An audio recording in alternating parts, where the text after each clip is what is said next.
everyone. Welcome to the Marketeers Clubhouse. I'm Jamie Kalon. Today we've got Mark Walton and Yannis Karlos, a very good friend of ours from Banff, Alberta.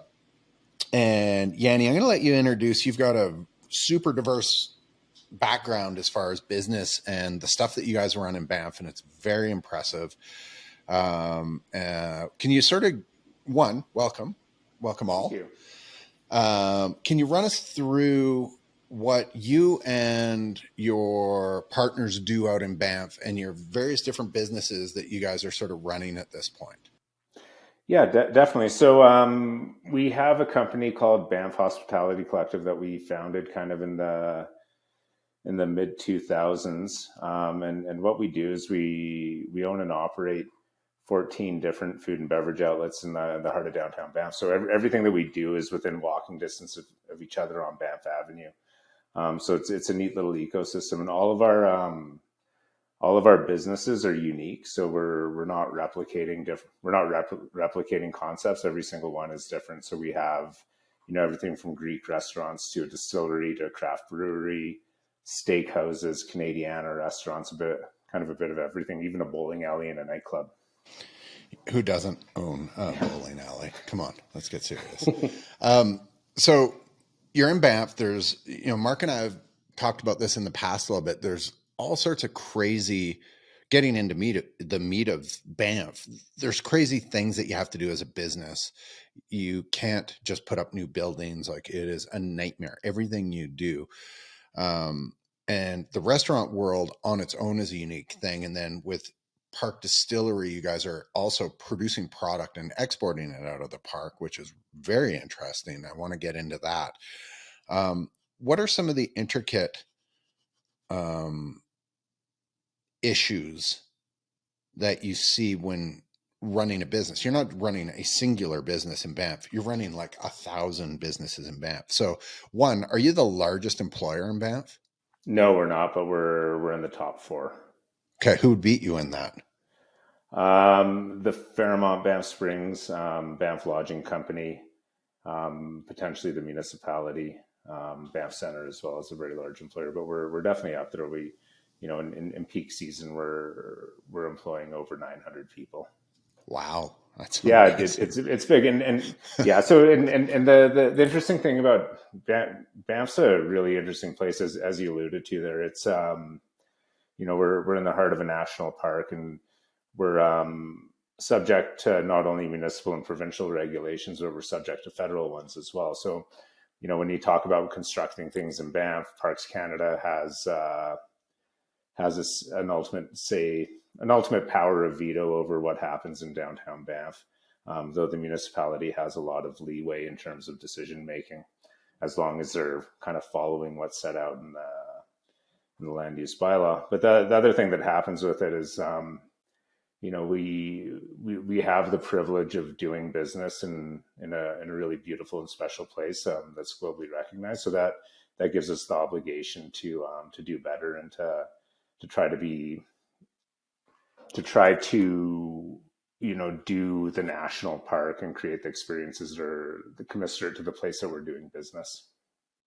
It's a unique thing. And Mark, I know you're really aware of this, Mark. The park, Banff, is one of, let's say, 3 sort of jewels that exist in Canada's national parks. If not one of, if it's not number one, it's really damn close to being one of Canada's most favorite things. I think it's got the highest visitorship, doesn't it, Yannis? Like 4, what is it? For national parks? Yeah, by a fair margin. It'd be Banff, Jasper, and then Rouge National Park, like the Urban National Park in Toronto, would be up there as well. Amazing. So it's interesting because you're the center of all food and entertainment in Canada's largest, most visited national park, which puts a lot of weight on you guys to do it right. And we've at 54 Blue, Mark, you've been more involved with this than I have. We've been involved in some of the finishing detail-y sort of stuff to make sure that everything is perfectly on point. And I know that, Mark, you've had a lot of there's a lot of push and pull with just getting the signage right. Like the rules around signage on its own in that city are huge, just to keep everything super authentic.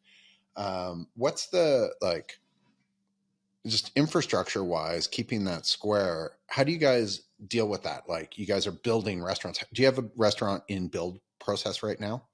No, thankfully not. We're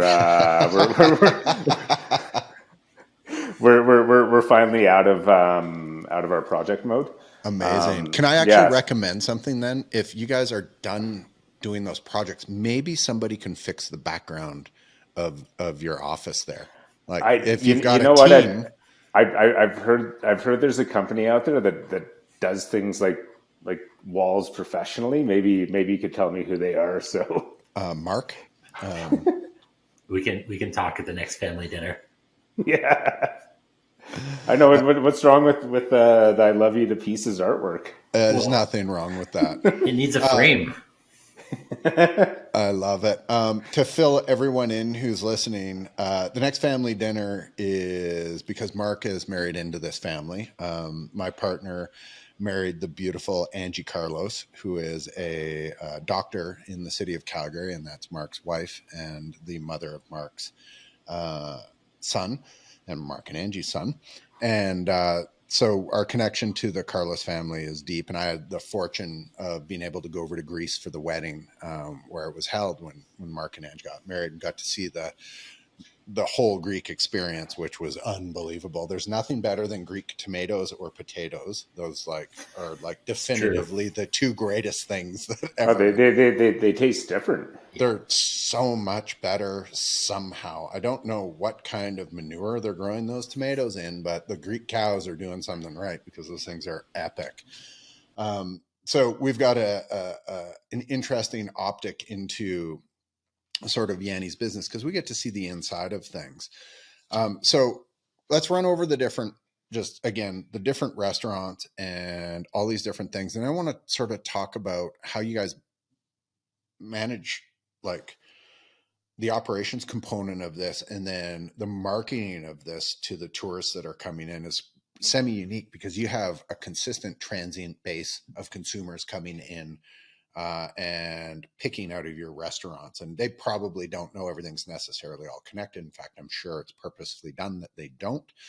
But let's just run over the restaurants again. So you've got the Greek restaurant. Yeah, You've Balkan, got Three Bears. Balkan. Three Bears, which is Yep. a brewery, Park Distillery, Chuck's, which is Alberta Steakhouse, High Rollers, which is the bowling alley, Eddie Burger Bar, Magpie and Stump, which is a Tex-Mex restaurant, Bison, which is Canadiana, Maple Leaf, which is a Canadiana steakhouse, Bluebird, which is prime rib, Hello Sunshine Japanese, and Lupo Italian, and Bear Street Tavern, which is a pizzeria. And Lupo, was it Lupo or Three Bears was the last one finished? Which is the newest? Lupo. Bluebird. Bluebird is. Okay. Yeah. So yeah, we opened up 4 businesses over the pandemic, which is you probably don't find too many restaurant and hospitality companies talking about opening up 4 businesses during lockdowns, but we had a number of projects going on, so we opened up Three Bears, Hello Sunshine, and then Lupo and Bluebird right at the tail end of the pandemic. Amazing. So when you guys are doing this, so first off, what's the sort of percentage of local staff versus transient staff that are coming in that you're hiring seasonally for the restaurants? How does that sort of function for you? It depends how you define transient And local. Yeah. Fair enough. Yeah.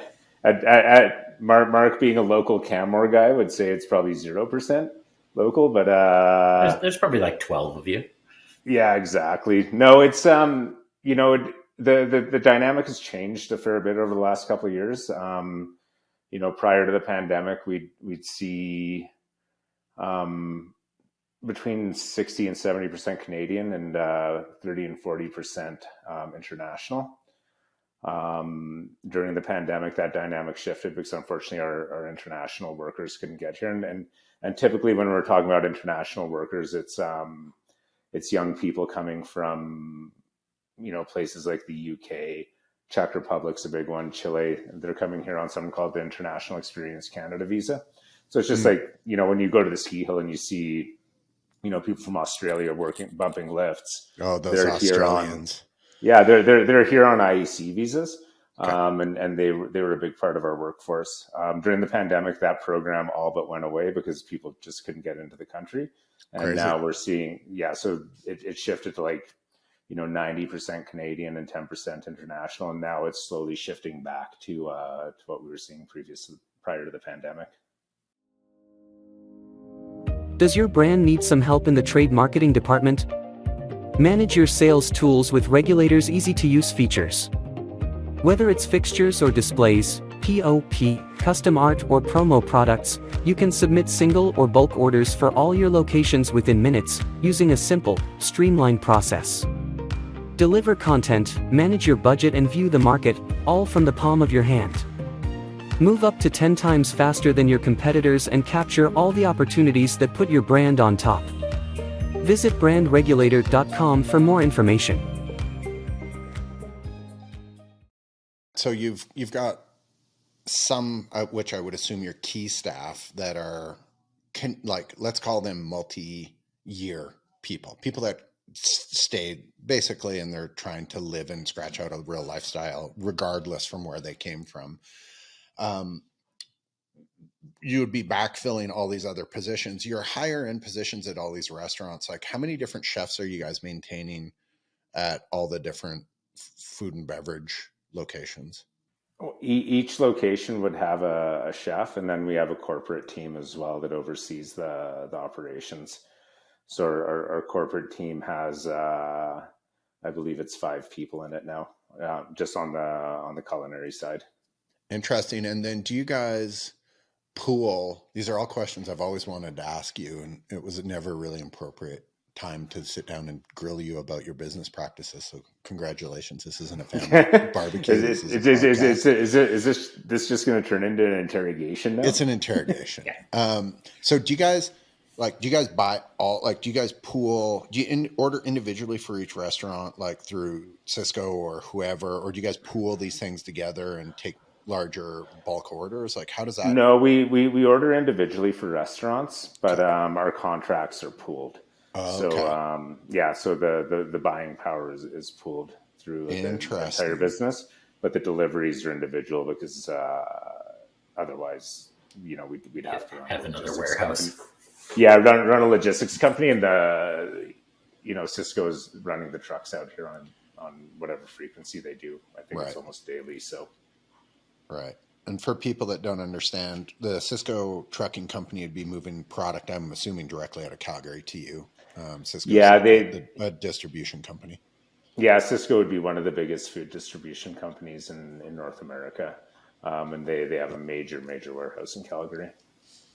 Yeah, my brother-in-law actually trucks for Cisco, does the runs out to all the ski hills and Invermere and Golden and stuff, which is interesting. Nice. So you guys have all these restaurants. When you're dealing with wild seasonality, you'll have days where I'm assuming the restaurants have very few people, and then you'll have days where it's lined up out the door. Yeah. How do you one, is it predictable enough that you guys can always nail it? Like, snow here is inconsistent. Summer can be inconsistent. So, but does summer's our busiest time of the year. So it's So we'd consider our high season from kind of May long weekend through Thanksgiving, with July and August being the absolute busiest times of the year. So I'd say we do a fairly good job of forecasting. We know generally when our busy seasons are going to be, and we know definitively when our slow seasons are going to be, and definitively when our busy seasons are going to be. And then, there's some gaps to fill in the middle, and we use a variety of different forecasting techniques to get down on a more tactical level to ensure that we're not only ordering raw materials properly, ordering food correctly, but also forecasting labor. And so do you have a specific team that does all the forecasting for food for all of the restaurants, or is each individual restaurant sort of got it all dialed in and then someone's just sort of overseeing the... No, our corporate our corporate team provides kind of weekly forecasts, and then it disseminates down to the venue level teams to work on scheduling and ordering and stuff like that. I would assume that some of your marketing and, well, marketing aside, I guess, but your logistical and forecasting, like you guys have to have your fingers into the Banff Springs and all the other hotels in town and tracking occupancy really accurately. Is that something that the entire valley tracks and is a number that you can subscribe and understand? Or do you just need to know Mike at this hotel and this guy at this hotel and understand that these volumes are going up and down? Like, how is that a hard or an easy thing to do in a ecosystem like Banff? Because it would be the same as Whistler, I would assume. Yeah, we're fortunate to have some fairly sophisticated NGO organizations in the valley that that represent the hospitality sector, and one of them does provide reasonably. We're actually very accurate occupancy forecasts 4 months out, so we utilize those as a tool. Amazing. Yeah, so it used to be a lot of, licking the finger and sticking it up in the wind and asking around what everybody thought, but we have some, we have access to more quantitative data now, and we utilize those tools in order to to try to smooth out our seasonality as much as possible. How long has that been like a readily available thing, and how long ago was it actually just checking in with the concierge to see what the weekend was looking like? It's been a little while. It's definitely been a few years. Okay. Yeah. Our level of sophistication internally in terms of processing that information has changed in the interim, but the data's been out there and available for a little while. Okay. Cool. We kind of jumped really far into your story, into the BHC story. But let's maybe take it back a little bit and I actually don't for sure know this, but I assume your first steps into the hospitality industry were probably bussing tables at TJ's or at the Balkan or El Toro. No, or something. It was helping clean Silver City. Okay. Right. I forgot about Silver City. Yeah. And then it was, so I'd go, so for the benefit of the listeners here, Silver City was a nightclub in Banff that was in operation until it was 1996. And my father owned it. So we come from a family of restaurateurs. It's kind of the Greek, like a very, very stereotypical Greek story where, you come to Canada and you open up restaurants. So, and then all of a sudden the kids are in restaurants as well. So anyway, I started off at Silver City, hanging out with my dad and I'll use bunny ear quotes that I was helping clean. And then, making more of a mess than what you were probably actually there to clean. Yeah. And just drinking 7-Up, straight out of the pop gun. And then, went to bussing tables at Tommy's and TJ's, and then into the Balkan. And, then as my parents, as we got older and my parents got older, my brother Stavros and I started operating the Balkan. We renovated that in 2008 to kind of turn it into our own thing. And we purchased it for my mother at the time. And that's kind of where we got our specific start in the industry. That's actually amazing. Let's go back a tiny bit. Let's talk about your parents, because they were they immigrated to Canada to do this, and I know a tiny amount of the story, but I don't know the whole story. I know your mom is still around, and Joanna's healthy and great, and I know your father's passed. But if you wouldn't mind dropping back and just giving a bit of that like background, because how do a bunch of Greeks end up in Banff? Number one. That's like, it's a That- strange location to it's a immigrate great directly into. it's a great question because so my mother immigrated directly to Banff. Her uncle and aunt were living here, and they owned a restaurant called the Banff Cafe at the time. I have no idea how her uncle and aunt ended up here, but I assume it's because there's another Greek here already. It seems like that's kind of the way it goes. For sure. Yeah. So my father actually immigrated to when he came to Canada, he immigrated to Edmonton. And he was working in mining camps up in the Grand Cache area as a cook. And he met my mother in Banff at the El Toro restaurant when he was down here on a weekend trip. So they actually met in Banff and then went back to Greece in 1972 or so and got married in Greece and then came back to Banff and settled down here. Classic. Went all this way to find a beautiful Greek lady and take her back home. Yeah, exactly. And you know, if you look at the linear distance between the villages that they grew up in Greece, it's only 100 kilometers apart. So they're from the same region in Greece, but they met in Banff of all places. Of course, on the other side of the planet, which is fantastic. Yeah, awesome. I love that story. Your sister tells that story a lot, and I get a kick out of it for sure because it's pretty neat to travel across the world to find someone who was really only a couple hours away from you. Hey, you and Ange did a little different. You guys grew up in towns directly across from each other, so it was a little easier of a trip. Yeah. Of course, it all ended up in Calgary, but and you still did go to Greece to get married. So that is true. Kind of not bad. Yeah. That's amazing. So once your father, and if you don't mind, can you please remind me of your father's full name? It was Jason. Jason. JB. There we go. Exactly. Yeah. Mark's son is Jason Budd. So great.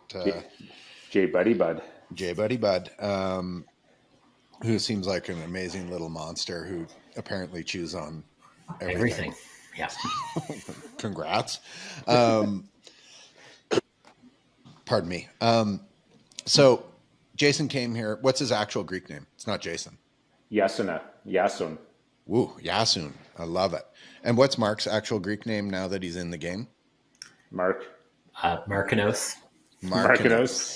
There we Marky go. Mark. Jordan Mendelin coined Markinos. That's a pretty good one. That's amazing. And I believe you're wearing some classic Greek style jewelry on your finger. Where'd that ring come from, Marky? Markinos? This was Yanni's dad's, actually, and is now little Jason's. But I'm just holding on to it for about probably 15 more years or so. That's amazing. How'd you end up with that? Well, your mom gave it to JB, and I asked if I could wear it until it fit him, and she said yes. Why wouldn't she give it to me or Stab? Well, you're not the favorite son anymore, apparently. Yeah, apparently not. We're chopped liver in this family now. You guys are old news. You guys got the restaurant. Mark and JB got the ring. Yeah. And the daughter, I guess. So, and slash sister. So, Mark, you did pretty good. Yeah.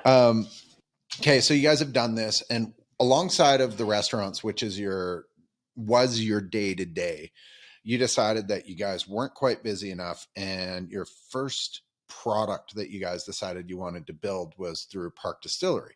And I've had the luxury of being able to go tour through Park Distillery. It's really cool. What do you call it? Is it a master distiller? What's the equivalent to a brewmaster? Master distiller. Thank you. I knew I would get it wrong. So your master distiller is producing an amazing product. You guys have won a bunch of different awards, and your product is starting to spread quite well. I know because I've helped through Regulator a little bit, and I've got some optics into the distribution craziness that exists in Canada with distributing alcohol, which is a controlled substance like marijuana would be, like any medical style product. Can you run everyone through sort of the nightmare of what distribution is? It's a nightmare. It's a blessing and a curse. But can you run through the convoluted system that you have to go through to get your product to market locally? Yeah, definitely. And to back it up a little bit, so my day-to-day job is mostly focused on Park Distillery now. So it's working on that consumer packaged goods side, which has been a really interesting transition away from restaurants. So in Canada, Canada's a highly controlled alcohol market, as is most alcohol markets in the world. But Canada's specific example is extremely controlled. Alberta is the most liberal market of all of them. And then all the other ones have basically government monopolies controlling everything from which SKUs get listed to the warehousing to the distribution to, in the case of Ontario, to the actual sales to the end consumer, right? So in Ontario, you can only purchase alcohol from an LCBO store. There's no, liquor depot down the block. It's the LCBO is the only option. So the challenges that creates is, just using Ontario as an example, in order to get an LCBO store, you have to apply for a listing.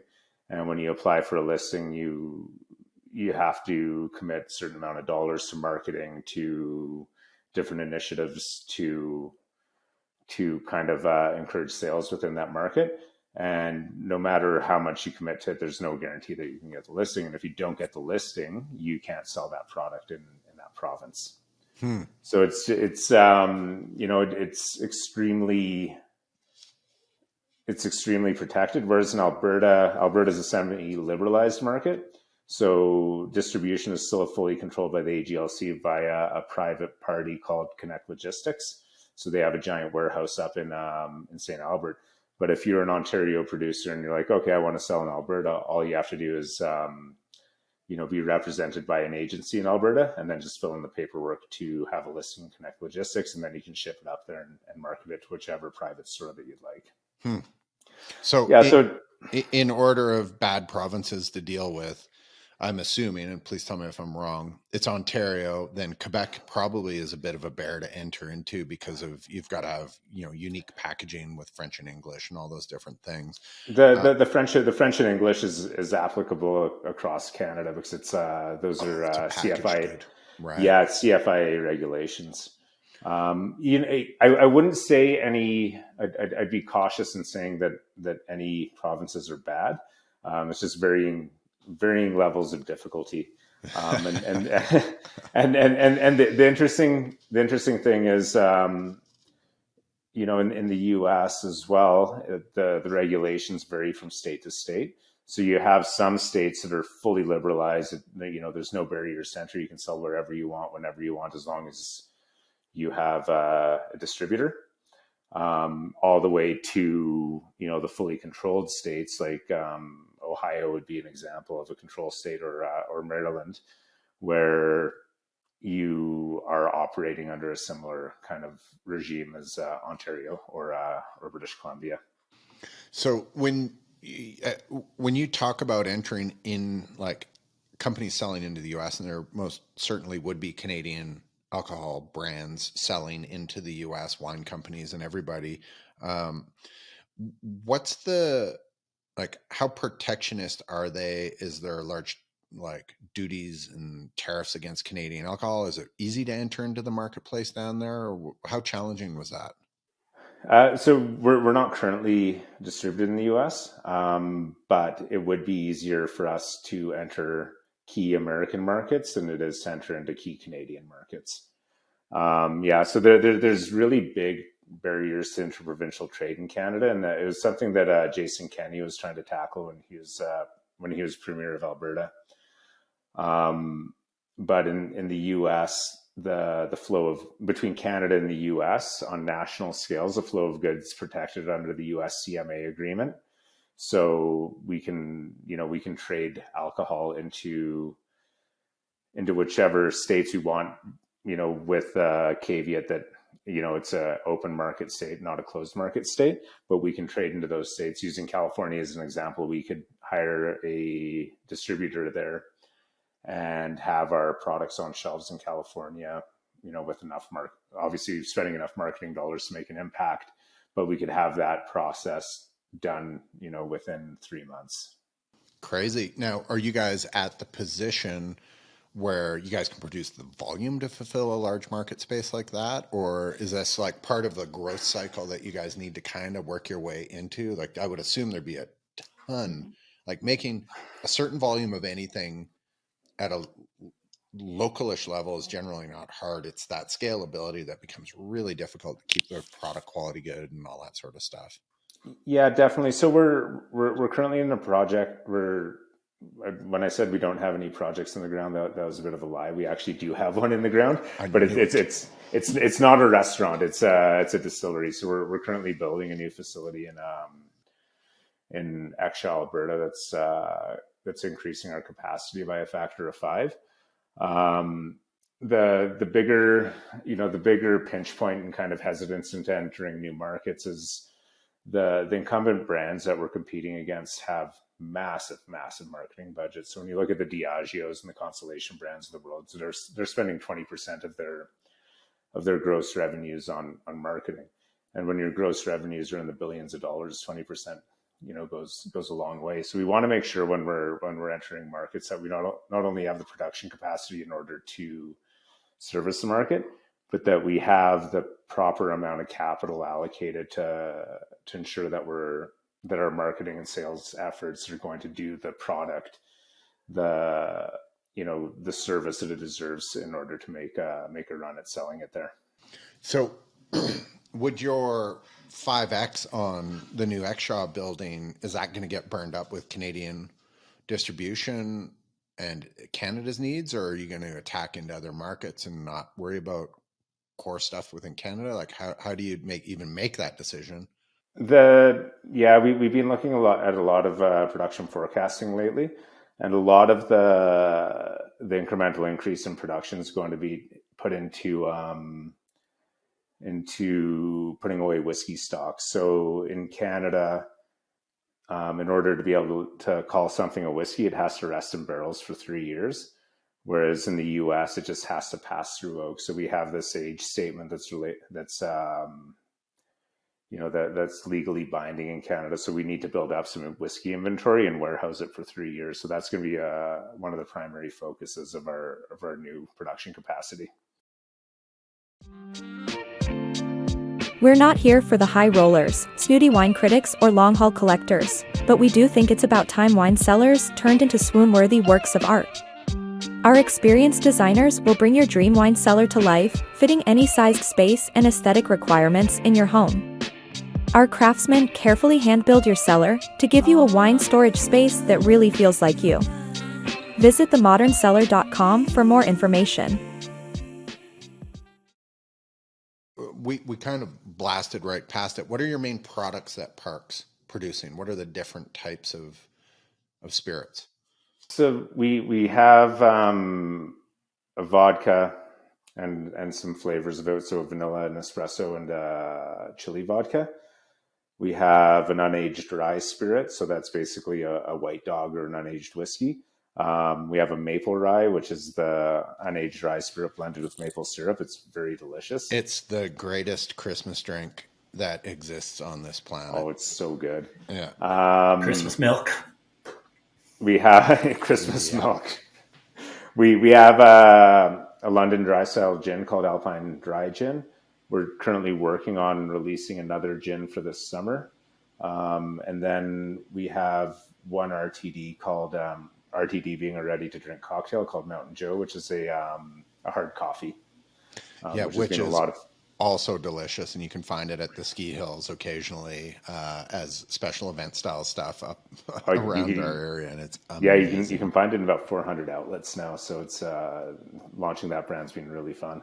That one came with unique challenges because it's a like a milk-esque style cocktail. And so you guys had to overcome some challenges. You guys use oat milk, or what do you use in it to? Yeah, so we're using oat milk in it. So basically it's cold brew coffee, vodka, oat milk, and a little bit of sweetener. So there's some challenges transitioning that away from a keg product, which we were using kind of in our on-premise accounts as a shooter, and transitioning that into a can. So kind of overcoming the challenges with shelf stability, not consistency in flavor, but consistency in texture, and just making sure that because it's a non-carbonated drink in a can, making sure that the amount of nitrogen in it didn't alter the flavor too much, but would allow the can to stay to have structural stability. It's I've never had a bad one, so good job. They're delicious, and again, an amazing treat. When you're around a fire, there's almost nothing better than that drink. It's so good. So when you guys are using this and you're doing this, are you using, like, how do you select your ingredients? Where do you guys get everything from? Is there anything unique that you're with how you guys are processing this? And it's a bit of a loaded question because I think I know some of the answers, but what makes your guys' product more unique other than the fact that it's crafted in one of Canada's greatest national parks? Give us a little bit of that.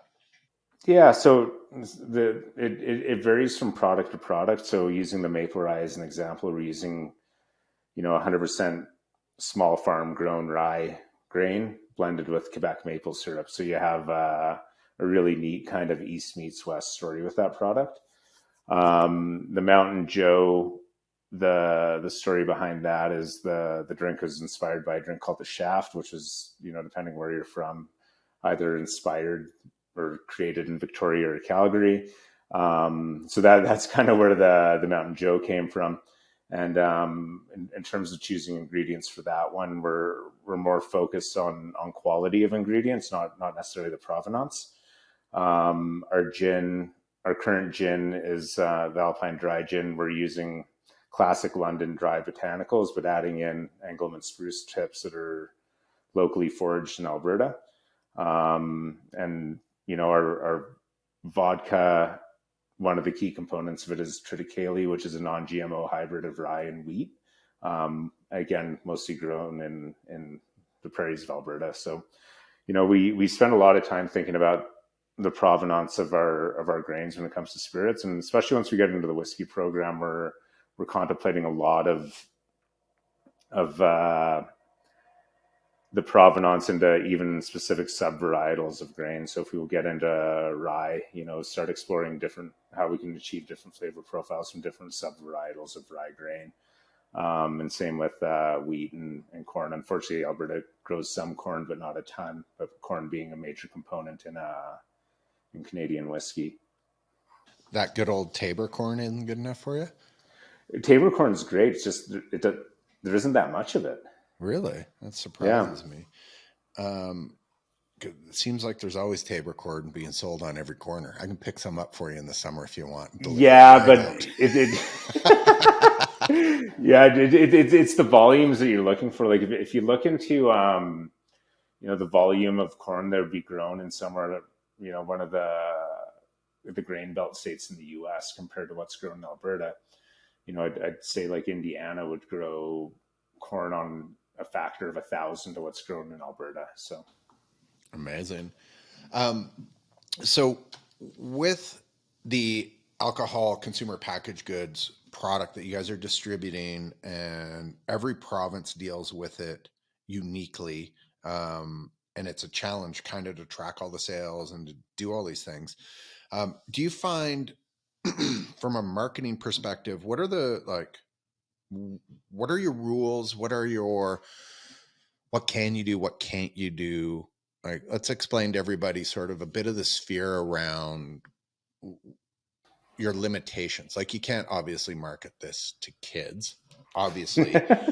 However, there are all sorts of other things, and you guys end up at special events and you end up at ski hills, and what are the limitations that would make this more of a challenging product versus selling, soda water or sunglasses or, whatever, because it is a controlled substance.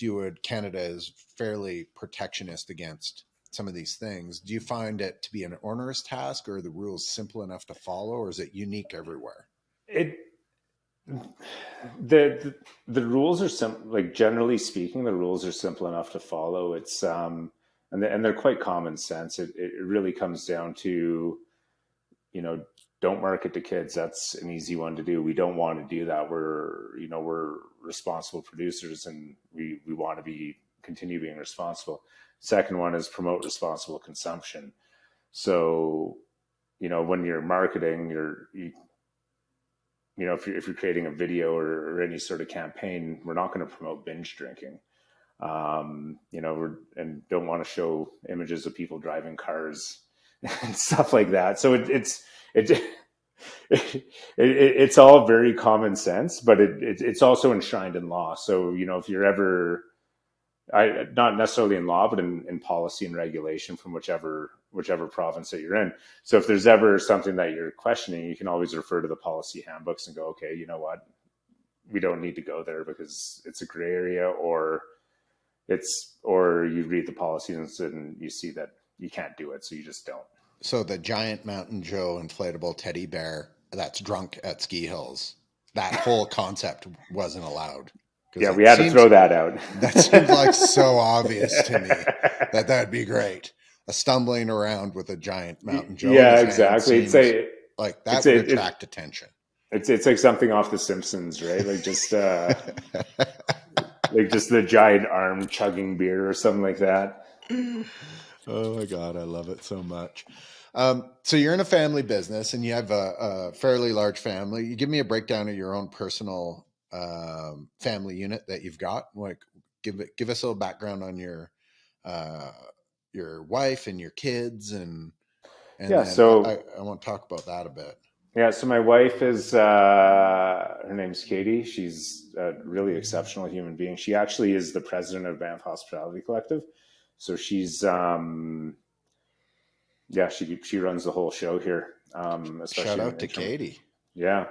So it's a really unique privilege to work with your wife, which it's super fun most times, and brings its own unique set of challenges. We definitely navigate it very adeptly, and then have two lovely young children, Fawn and Frida. So Frida's 7 years old and Fawn's 10 years old, and they're definitely my pride and joy. I love it. And you're a mountain man, and it's tough to tell with you, like, on the background you're on right now, but you're a fairly enormous human. And not like weight wise, but you're like giant human. Yeah. Giant Greek man.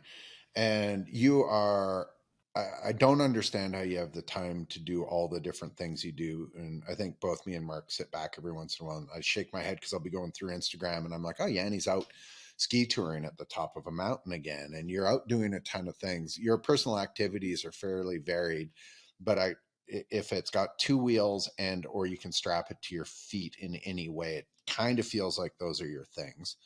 Were you, as you grew up in Banff, what was your like, is there secret young Yanni things that I don't know, or were you just a ski and bike kid from day one? Yeah, I'm an old ski bum now. And yeah, and an old ski and bike bum, and definitely don't want to let go of that part of my life. It's with everything that's going on in our world, biking and skiing are tools that I utilize to keep level. So I definitely value taking the time out of not necessarily out of my day, but finding the time to either ski or to bike.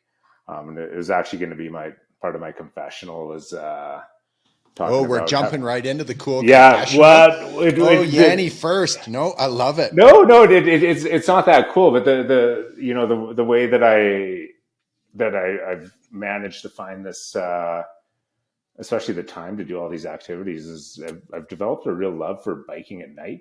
And doing it by myself. So a lot of the time I'm not getting out until 9 p.m. because I, have a full work day. And then when I get home from work, my kids are getting home from school and don't necessarily want to sacrifice my time with my children. So all that's really left is, before 6:30 in the morning or after 9 p.m. Yeah. So doing a lot of riding after 9 p.m.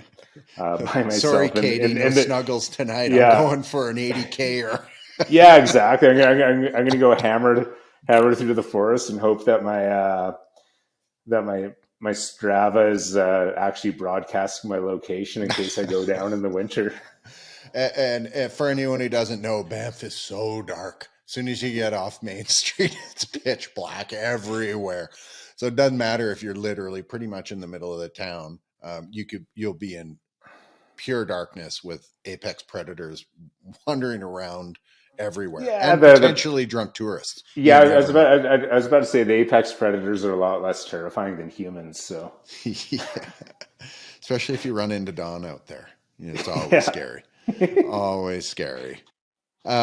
Amazing. Okay, well, you love to ride your bike super late at night. Mark, what's your cool confessional? Do you got one today? And again, let's just go back to what the cool confessional is. I've got a firm belief that a naked man can't be pickpocketed. So I'm slowly giving away anything in my life that I thought could hold me hostage about being cool, or someone could bug me about that secretly knows something stupid about me.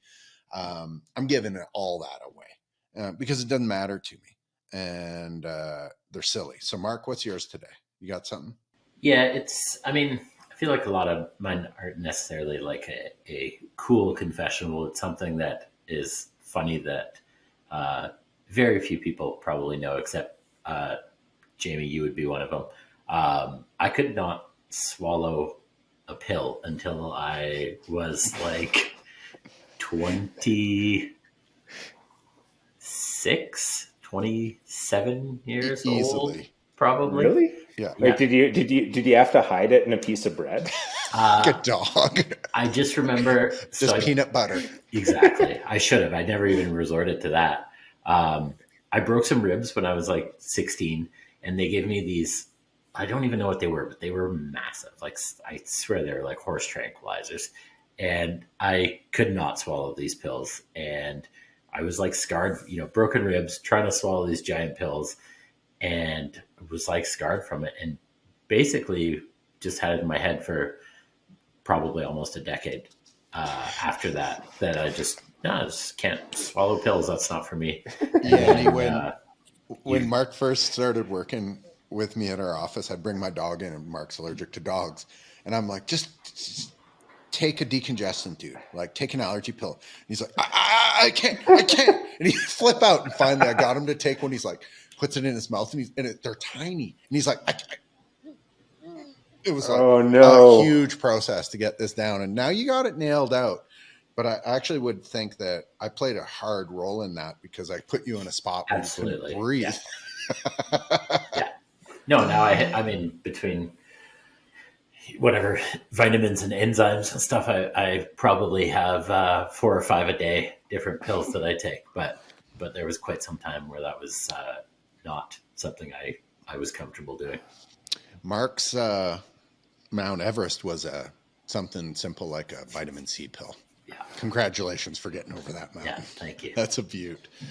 Mine today is an amazing one. I can't show you guys, but I'll give the photo to Jazz, and she'll put it up in the video of it. But when I was graduating high school, Mark, you don't know this, and Yanni, the only reason I would do this is because you guys are as close to brothers as I've got. So when I graduated high school, you have your photos.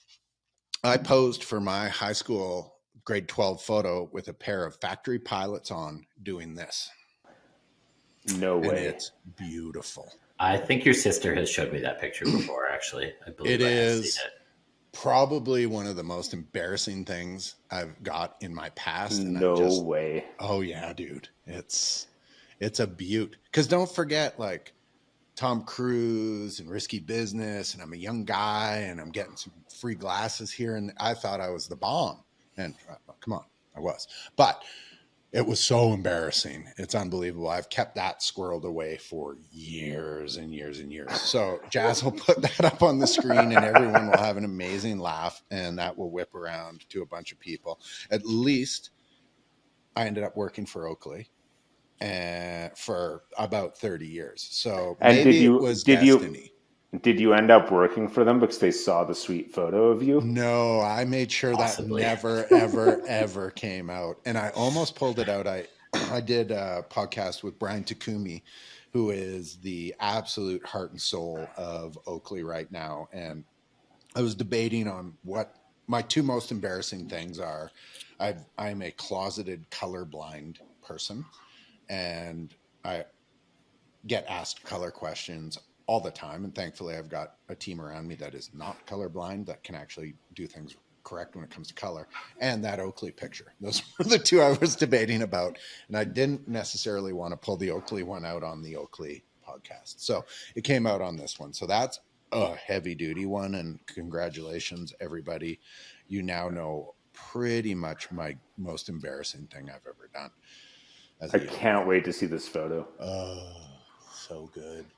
It's amazing. and Mark, I'm happy. I looked for it the other day and I couldn't find like a yearbook or anything. So I'm happy that my sister has it. I think she's got it. Yeah. I think every time one of your big birthdays comes around, your sister provides me with some great photos. I'm so happy that was never pulled out. Oh my God. Amazing. Okay. Well, now the cool confessional is done. I love it. Mark, do you have any actual other business questions that we can ask Yanni, or like, I have a bunch of things I'd like to talk to Yanni about, because you work with your family, your brother, and your uncle Tommy, who is a complete gem. And like, how's the family dynamic work with that? Like, you were brought into this through family, straight up, 100%. You grew directly into this path. The only person I believe that had any form of trajectory and velocity to escape the family restaurant business was your sister, who just went straight into delivering babies and became and have a thriving medical business as a doctor. You guys, were you guys bummed that Ange went to become a doctor, or were you like, you should be in the family business? I've never even asked Ange that. No. Oh, you didn't want her? No, it's not that I didn't want her. I'm jealous that she had the patience to go through school. The patience and tenacity to to dedicate that amount of time to becoming a doctor, and we're very proud of her. Yeah, it's truly impressive. Oh, it's wild. It's shocking. Anyone that dedicates that amount of time of their life to becoming educated in anything is, should be commended.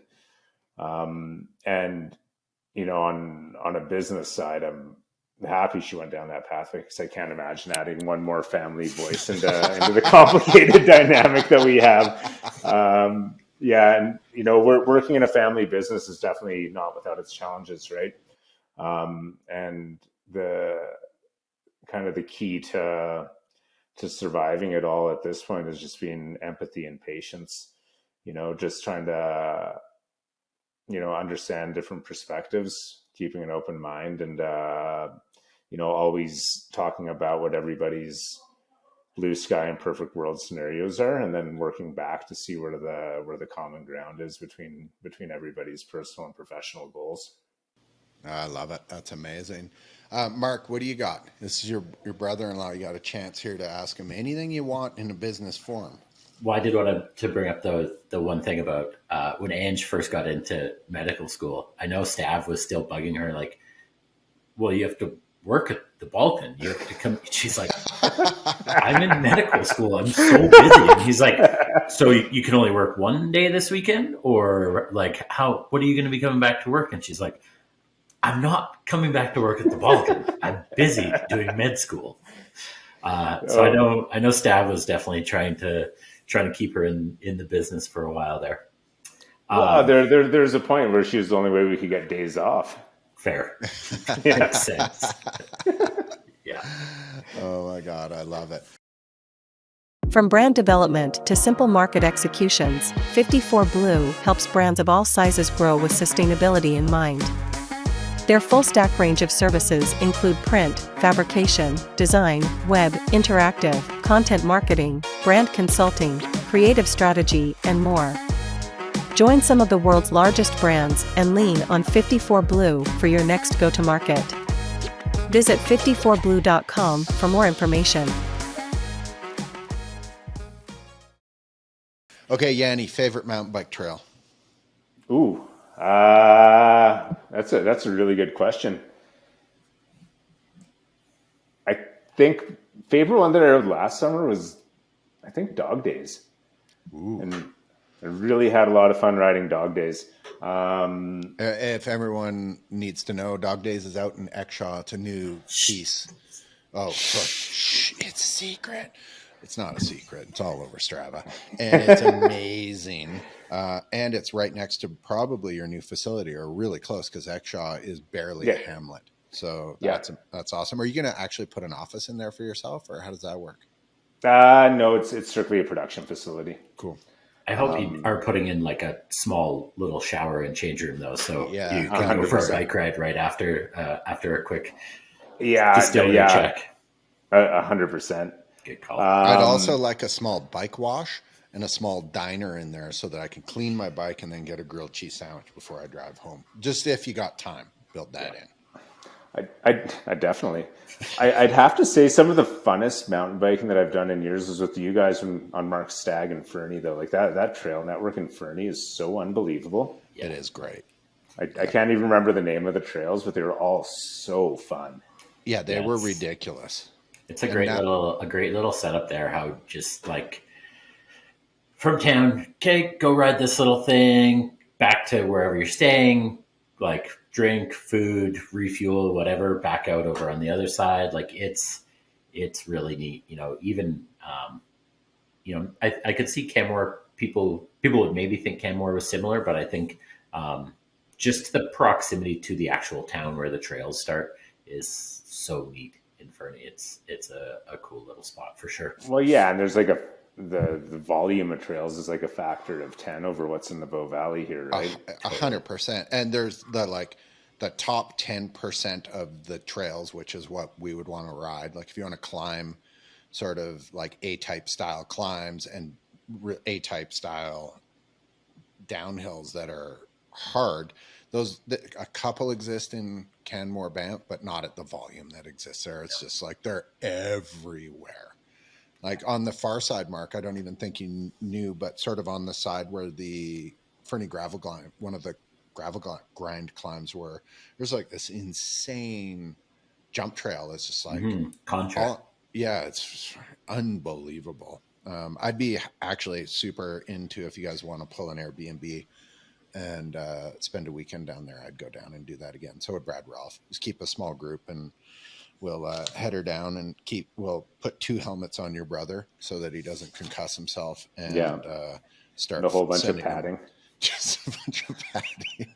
I wish there was like a switch on your brother, like an off switch. A volume switch. Yeah, like just turn Stav down. Could we put him in like an inflatable hamster ball? I'd love that. There was something on Instagram with one of those human giant balls where someone hit one of those with a human in it with a car. In a car, it got stuck in the tree. Yeah. Yeah, it went like no way 400 feet in the air. It was unbelievable. Probably the dumbest thing I've ever seen on YouTube or close to. Yeah. Okay, favorite road ride, and I know the answer to this, or I think I know the answer to this. Oh, favorite road ride.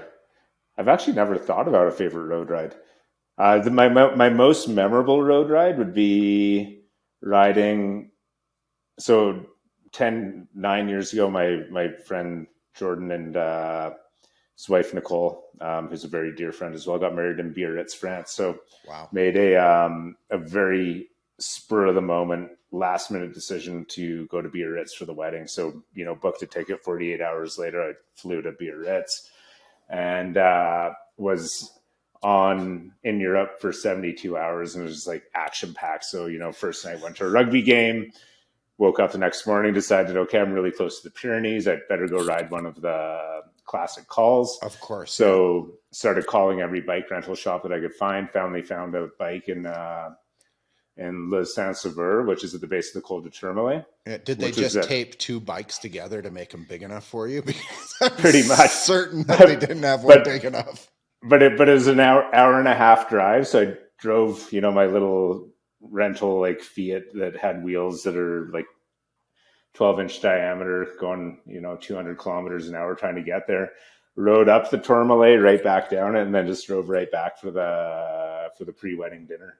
So that was like such a cool climb. It was really, really neat to to go up one of those classics. It was very, very memorable. Yeah, for anyone listening that doesn't understand our territory in Calgary, Banff, Canmore, we have okay road riding, like it's fine, but we have unbelievable, great mountain biking, tons and tons. It's everywhere. Everywhere you go, you can find something that's great. Where the stuff that you really want to ride on a road bike is so twisty and so insane that unless it was built a long, long time ago in North America and somehow hasn't been knocked down, it just doesn't exist here. Like you don't, out at Chautauqua Falls, you've got those crazy little switchbacks. Those don't exist anywhere. Like they're so rare to see those things here. So most of the road riding, the roads are really wide. They're plugged with traffic in a lot of instances, and here we just make roads as straight as possible to reduce accidents. It makes perfect sense as a infrastructure thing. Where in Europe, they purposefully make roads turn every crazy way it seems humanly possible, and they will wind you around something an extra 20K to avoid knocking down a small part of a rock or something. It's crazy. I'd say the biggest game changer in terms of cycling for me, especially as a road rider, was getting a gravel bike, because we actually have pretty awesome gravel biking around here. Huge. And it's been super fun exploring, whether it's like the forestry trunk roads and stuff like that, or even getting onto the old forestry and mining roads in Kananaskis and going way, way back there. Or even, the old fire roads in the national park as well. They take you to really wild places, and you can just get so far back and do it in a fast manner. I'd like to invite you on a gravel ride that I won't be able to keep up with Mark on. And it's something that Mitch, who works for us, showed us, and it's out in Invermere, and it takes you up into this insane valley. And Mark, the profile was crazy. It was a couple 1,000 meters over 40K. I think so. Yeah. I can't remember. Which ride was it? It's it's not, I wouldn't say it's really a ride. It's not a ride. I would be surprised if more than 5 people have ever ridden a bike up there.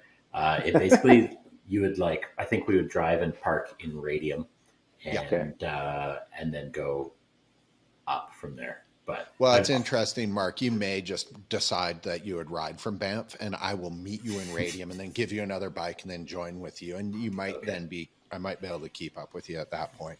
Okay, we can do that.